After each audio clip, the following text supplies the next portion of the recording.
Bonjour Philippe. Bonjour Marie. J'ai pu recenser déjà, juste en Europe, au moins 15 forums sur la diaspora où il faut créer de la synergie, il faut créer des rencontres. On a l'impression que les Africains aiment beaucoup se réunir. À quel moment ils travaillent? Paradoxalement, il n'y en a pas assez. Je pense que 15 forums pour tout un continent qui a plus de 50 pays, c'est pas assez. Il faut en faire plus. Juste en Europe, hein. Oui, bien sûr, faut en faire beaucoup plus. Donc, à quel moment ils travaillent? Le but, c'est pas simplement de travailler. Les gens qui travaillent, chacun de leur côté, se retrouvent pendant le forum pour réfléchir. Parce que c'est à ça que ça sert. Ce sont des moments où on vient pour réfléchir, on vient pour penser l'avenir, on vient pour interconnecter avec d'autres personnes et repartir plus fort ensemble. Donc, il n'y a clairement pas assez de forums de cette nature-là. On en a davantage besoin. Dans les capitales africaines, on compte au Congo, Abidjan, au Cameroun, à Rabat, il y a au moins souvent une rencontre qui est organisée par an où des décideurs, des entrepreneurs ainsi que des politiques publiques se retrouvent pour pouvoir justement discuter. Quel est l'intérêt aujourd'hui de venir à un forum, de s'asseoir, d'écouter des personnes parler peut-être de business, peut-être de leur vie, de ce qu'ils ont fait, en se disant, mais moi je suis en train de parler, mais je ne contribue pas finalement à changer l'économie de mon pays. Alors, c'est une vision un peu naïve de voir ça comme ça, parce que moi, je crois profondément aux rencontres. Je crois que les rencontres sont des événements qui changent des vies. Et si chacun observe sa vie, on va se rendre compte que beaucoup de choses que l'on a faites ont été la conséquence de rencontres. On a rencontré quelqu'un qui nous a ouvert à un métier. On a rencontré quelqu'un qui nous a ouvert à une relation. On a rencontré quelqu'un qui... Les rencontres, c'est fondamental. On ne fait rien depuis sa chambre. Et c'est l'une des raisons pour laquelle beaucoup de personnes n'avancent et n'évoluent pas dans leur vie.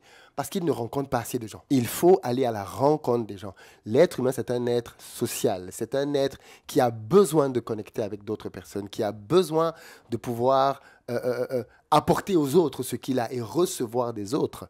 Moi, je pense plutôt qu'au contraire, beaucoup de gens ne vont pas assez à la rencontre des autres. Parce que justement, depuis le confort de leur canapé, ils pensent que cette rencontre ne va leur servir à rien. Mais ça, c'est parce qu'ils ne comprennent pas quelle est l'importance d'une parole. Moi, je suis allé à des endroits et j'ai entendu une parole qui a complètement bouleversé ma vie. Je suis aujourd'hui entrepreneur, mais avant, j'étais salarié. J'ai cessé d'être salarié le jour où j'ai discuté avec un jeune homme, Pierre, pendant 5 minutes.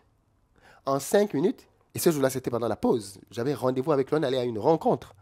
À la fin de cette rencontre, j'ai discuté avec lui 5 minutes. Et au bout de 5 minutes, j'étais convaincu qu'il fallait que je démissionne pour me lancer dans l'entrepreneuriat, pour faire du business en Afrique. Donc, les rencontres, c'est fondamental. Et le problème de beaucoup de gens, justement, c'est qu'ils ne rencontrent pas assez de nouvelles personnes. Demande aux gens, et peut-être que vous pouvez faire l'exercice vous-même. Combien de personnes nouvelles je connais depuis le début de cette année? En Oui, général, les gens vont se rendre compte que, sur plusieurs années, ils ne renouvellent même pas leur agenda. dites-le nous en commentaire, ce serait intéressant de Oui, voir. Vous allez dans combien de forums par année et aussi combien de personnes vous rencontrez et vous discutez de business, de votre vie personnelle. très peu, très très peu. Parce que quand on va à ce genre d'endroit, parce que comment on devient grand? En côtoyant la grandeur. Nul ne naît grand, on devient grand. Mais comment tu deviens grand? C'est en côtoyant la grandeur. Si aujourd'hui tu as envie d'obtenir des résultats financiers et que tu n'y es pas encore, l'une des raisons certainement, c'est que les gens qui t'entourent n'y sont pas aussi. Tu ne peux pas vouloir, moi je dis souvent ça aux gens, c'est très important. Ce qui est important pour toi, en réalité, c'est là que tu dois être.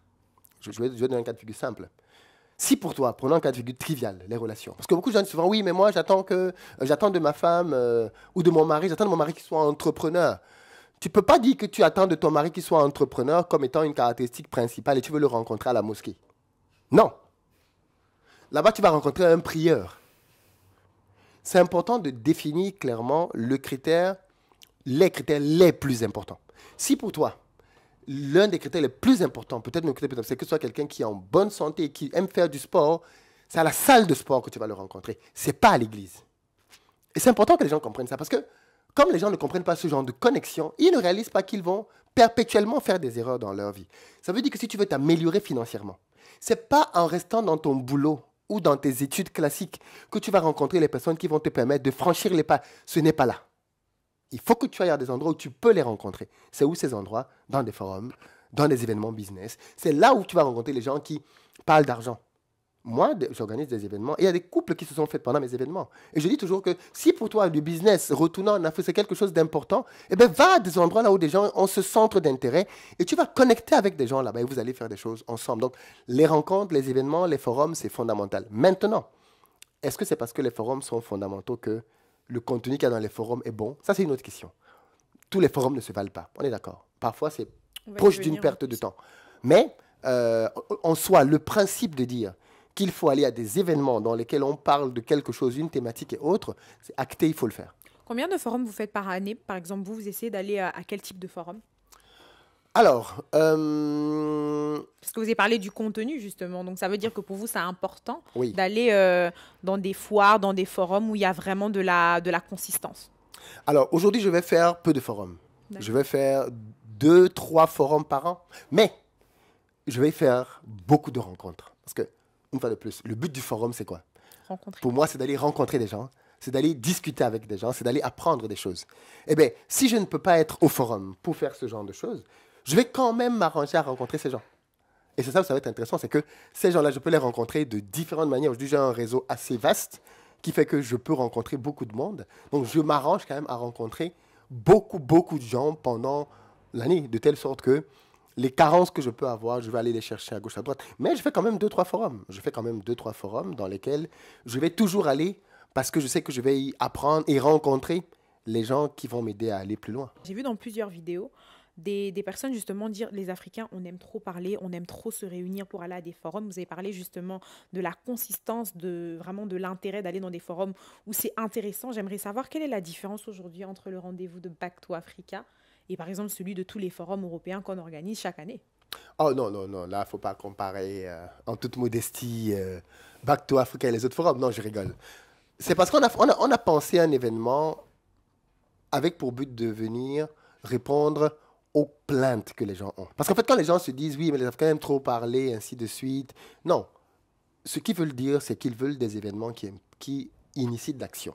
Comment aujourd'hui Back to Africa initie de l'action pour Oui, les personnes? donc c'est ce que je dis. J'étais pour la première fois cette année à la foire de Canton. C'est un événement auquel je suis parti. Et j'ai rencontré là-bas beaucoup d'entrepreneurs venant de plusieurs pays dans le monde entier. Mais j'ai surtout vu un événement qui était pragmatique.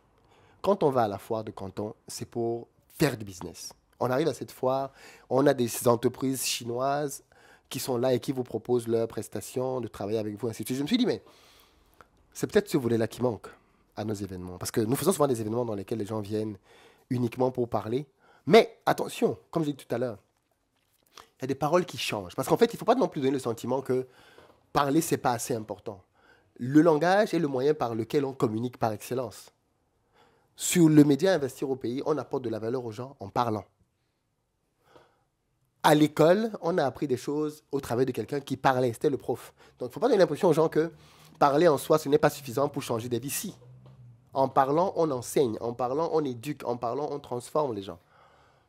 Et donc, on a voulu faire un événement dans lequel, primo, c'était des Africains qui l'organisaient pour les Africains. Parce qu'on s'est rendu compte que la plupart des gros événements qui sont faits pour parler d'Afrique, ce n'est pas organisé par des Africains. En général, organisé par la cellule des affaires étrangères de, de la France, qui est très impliquée au travers de plusieurs organismes qu'elle a créés pour propulser pas mal de choses en Afrique. Mais je me suis dit, on ne peut pas vouloir une Afrique autonome et être constamment en train de faire des événements en France dans lesquels on va tendre la main pour avoir une aide, tendre la main pour avoir une salle, tendre la main pour que... Non, à un moment donné, il faut se prendre en charge. Donc, l'un des buts de notre événement, c'est de démontrer que les Africains peuvent se prendre en charge, organiser leurs propres événements par eux-mêmes, pour eux-mêmes, dans des lieux qui n'ont rien à envier aux autres événements. Donc ça, c'est un premier message. Et ça, c'est un message que l'on communique, c'est un message d'autonomie. Parce que les gens qui me suivent maintenant ne vont plus voir le monde de la même manière. Ils savent désormais qu'en tant qu'Africain, on peut faire un événement dans l'une des plus prestigieuses salles de France, le remplir par des Africains essentiellement pour parler de business. Justement, avant que vous puissiez continuer, on reproche aux Africains de vouloir trop s'enfermer. Ça veut dire, est-ce qu'aujourd'hui, c'est un événement qui vise aussi le public, justement, vous avez dit, de montrer le rayonnement de l'Afrique, de montrer le rayonnement de l'organisation par les Africains. Est-ce qu'aujourd'hui, vous avez une communication qui cible aussi des personnes de différentes nationalités européennes pour qu'ils, justement, ils puissent venir aussi s'inclure dans ce développement-là, ou non, vous avez l'impression qu'il faut rester en autarcie? Non, déjà quand vous mettez le mot autarcie, c'est pour rendre ça péjoratif. Que les Africains veuillent faire quelque chose entre eux n'a rien de négatif. L'événement Back to Africa, c'est un événement qui est dédié à la diaspora africaine qui veut rentrer faire des choses sur le continent africain. C'est la cible principale. Et c'est une cible qui est assumée. Est-ce que ça veut dire que si quelqu'un qui n'est pas dans cette cible et qui veut venir investir en Afrique et qui se pointe à l'événement n'est pas bien reçu? Bien sûr que si. À chacun de nos événements, on a toujours des personnes blanches, parfois même asiatiques, qui viennent pour pouvoir apprendre parce que l'Afrique les intéresse. L'Afrique, ce n'est plus un continent qui n'appartient qu'aux Africains. Beaucoup de gens aujourd'hui viennent faire du business en Afrique. Mais il me semble quand même que les Africains doivent avoir une place prépondérante pour le développement du continent africain. On ne peut pas espérer que d'autres personnes viennent développer le continent africain au vu et au su des Africains, alors même que ceux-ci avaient la capacité de faire des choses. Et c'est l'une des choses que l'on fait dans l'événement, pour revenir là-dessus, c'est que cette année, notamment, on veut faire un événement pratique, dans le sens où on veut que les gens viennent à l'événement Back to Africa cette année et qu'ils puissent faire du business concret. Par exemple, vous voulez acheter un terrain, vous savez qu'il peut y avoir des arnaques au Cameroun ou en Côte d'Ivoire, vous n'êtes pas sûr. Eh bien, nous, ce qu'on fait, c'est qu'on va sélectionner des prestataires de vente de terrain. On va aller inspecter leur terrain. On va aller faire valider la documentation par des notaires et ils vont venir à Paris avec des offres clés en main qui ont été vérifiées, certifiées comme étant correctes et que l'on peut acheter sans aucun problème. Ça fait que la personne qui vient à Back to Africa va trouver à Back to Africa une sécurité qu'il ne trouve nulle part ailleurs. Parce que même quand la personne se déplace au pays, quelle sécurité a-t-il que le bien qu'on attend de lui présenter est bon? Il n'en a pas.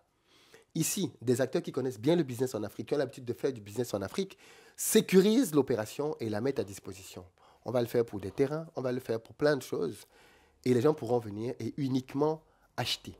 Donc, on veut que l'événement, le forum, commence à avoir un côté un peu foire. C'est-à-dire que les gens vont venir et ils vont voir les meilleures offres dans l'immobilier, les meilleures offres dans l'agriculture, les meilleures offres dans le commerce, ainsi de suite. Et on va proposer des offres à chaque fois, et même de la bourse, parce que là, on est en train de penser à ça. Mais on va faire venir des spécialistes de la bourse, parce que ça, c'est ce que les gens ne savent même pas. Mais investir en bourse en Afrique est très rentable. Très rentable. Parce qu'on est sur des entreprises qui ne sont pas volatiles comme les startups qu'on a en Occident. La bourse en Afrique, ce sont des entreprises qui sont là depuis de très longues années, qui ont des chiffres en milliards, année après année, et qui partagent ces gains-là parce qu'ils y sont contraints. Parce que dans certains pays, c'est la règle qui oblige toutes les entreprises qui ont un certain chiffre d'affaires à donner une part de leur capital disponible en bourse. Donnez-moi un exemple de pays, parce que les personnes se demanderont certainement. Il faut qu'ils viennent à Back to Africa. D'accord. Les dates? 28-29 septembre au Palais des Congrès. Mais la billetterie est ouverte et ils peuvent prendre les billets dès à présent dans la barre de description. Et en plus, j'espère qu'au moins cette vidéo sortira.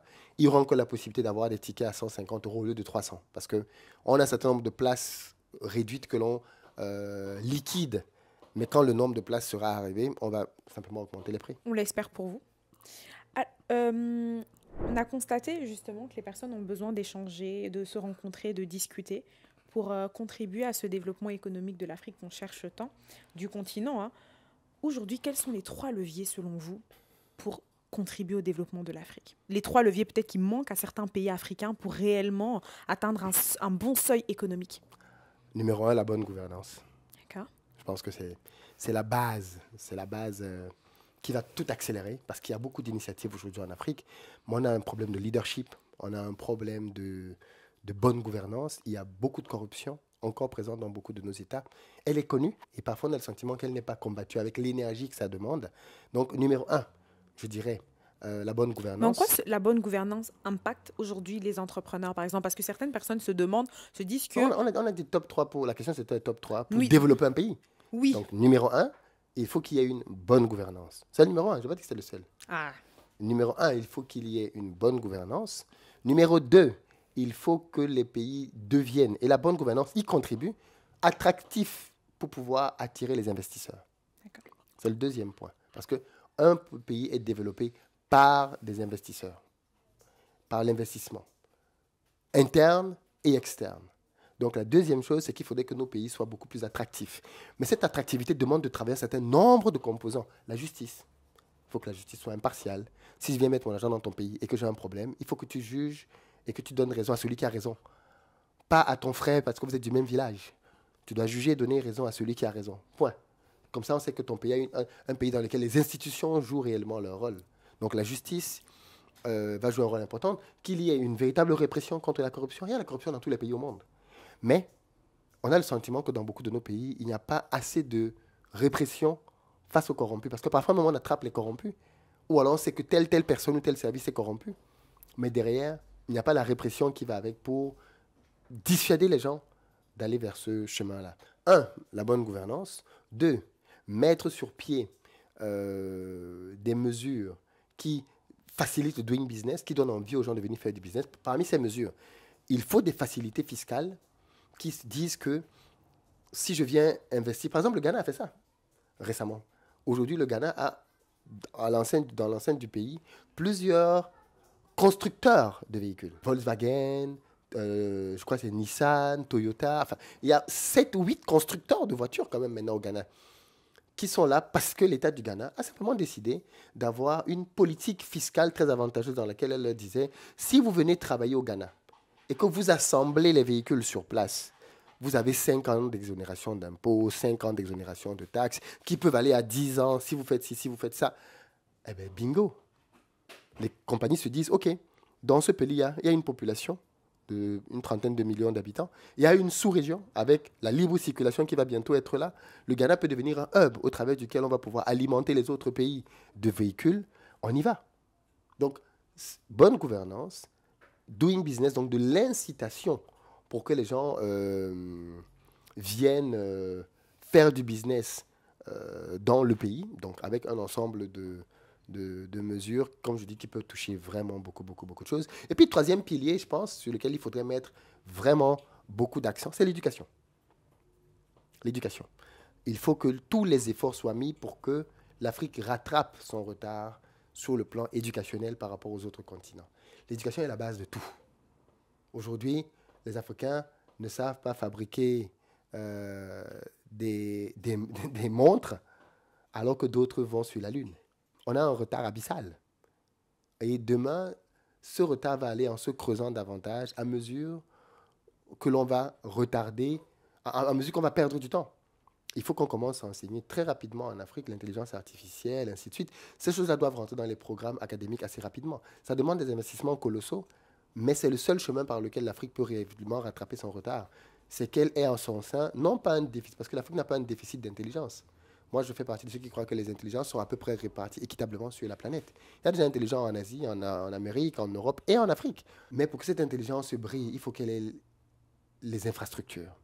Il faut qu'elle ait les conditions, le cadre qui lui permettent de pouvoir se déployer, de montrer tout ce qu'elle a. Et ça, c'est la responsabilité des gouvernants. Donc, je pense que les 3 grands piliers, pour résumer, ce serait ceux-là.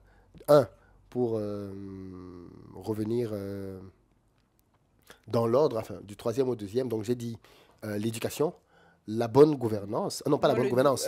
Le doing business. Et puis, la bonne gouvernance. Malheureusement, nous courons après le temps, donc on ne pourra pas bien évidemment expliciter ces trois domaines clés parce que j'aurais bien aimé poser plusieurs questions. On va finir. Est-ce que vous avez 3 pays selon vous, qui essayent réellement de respecter les 3 piliers que vous avez donnés, au moins 3 pays qui essayent en Afrique? Et vous dites pourquoi vous pensez que ces pays essayent? On peut aller dans le Maghreb. Le Maroc, on le voit bien. Hein. Ce n'est pas une démocratie, mais c'est un pays qui tire son épingle du jeu. Et ils financent beaucoup l'Union africaine et l'Union panafricaine de la jeunesse. Ils financent beaucoup de choses maintenant. Oui. On dit même qu'ils se substituent à la France dans certains pays africains, tellement les entreprises marocaines sont présentes dans les pays subsahariens, de plus en plus en tout cas. Donc le Maroc, pour moi, semble être un pays intéressant à cet effet. Si je dois citer d'autres pays, c'est compliqué. En Afrique de l'Ouest, on n'en a pas un qui essaye quand même de se rapprocher? Non, si c'est essayer, oui. Qui s'en rapproche, il n'y en a pas? Qui se rapproche du Maroc? Non, il y a un grand fossé entre le Maroc et il y a un très très grand fossé entre le Maroc et les économies des pays subsahariens.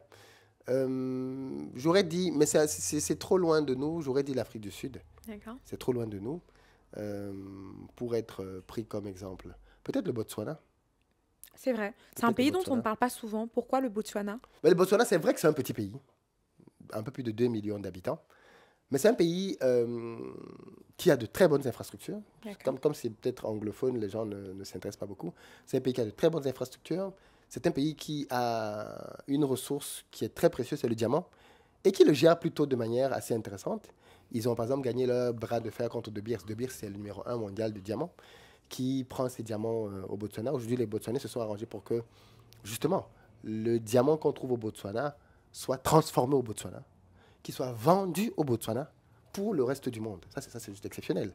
Quand on sait que les pays africains ont tendance à se plaindre du fait que les matières premières sont sorties du pays brut et que les prix sont décidés ailleurs, le Botswana a inversé la tendance dans le domaine du diamant pour faire que désormais le marché se déroule en grande partie au Botswana. Et ceci a un impact réel sur le pays. Donc je pense que le Botswana, c'est un pays qui est vraiment très intéressant de ce point de vue-là.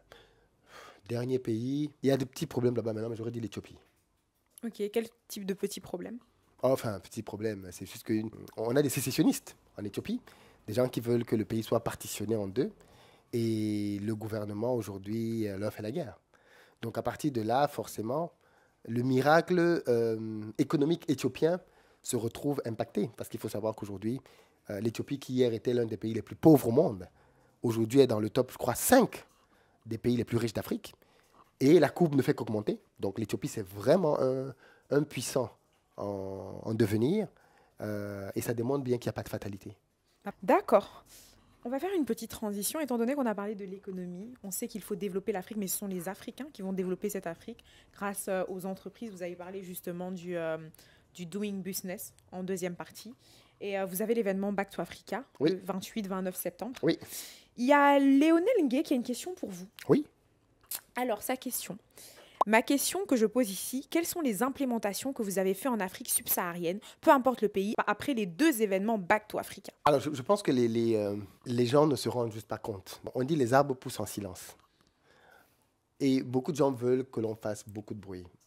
Back to Africa, c'est un événement, un forum, mais c'est aussi un programme de formation que nous avons créé dans lequel nous accompagnons des gens à aller faire des business en Afrique. En 2 ans, je pense qu'on totalise, en termes de projets qui ont vu le jour, une bonne centaine de projets. Je trouve que sur 2 ans, c'est juste exceptionnel comme résultat. On a beaucoup de gens dans nos programmes qui se lancent dans l'immobilier, dans le foncier, dans l'agriculture. On en a plein, plein, plein. Il se trouve que peut-être que comme les gens ne viennent pas à Back to Africa, ne voient pas. Parce que l'année dernière, par exemple, on a montré les résultats des élèves de Back to Africa pendant l'événement.